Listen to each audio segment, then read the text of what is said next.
రాయదుర్గం నియోజకవర్గంలో ఘనంగా మహానాడు వేడుకలు ముఖ్యమంత్రి నారా చంద్రబాబు నాయుడు మంత్రి నారా లోకేష్ ఆదేశాల మేరకు రాయదుర్గం నియోజకవర్గ వ్యాప్తంగా డిజిటల్ మహానాడు వేడుకలు ఘనంగా ప్రారంభమయ్యాయి.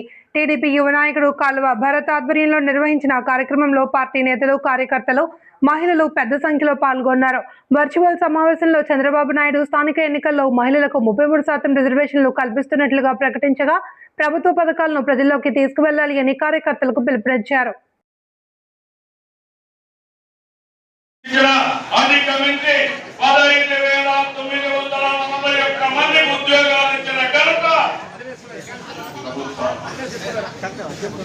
7,757 కానిస్టేబుల్ ఎన్నో సంవత్సరాలుగా పెండింగ్ ఉన్నాయి. రోజు వాళ్ళకు పెన్షన్ కూడా ఏదైతే ఉందో వాళ్ళకి ఇచ్చే ఆందోళన కూడా 4,000 ఇస్తే 2026 కూడా అనౌన్స్ చేశాం.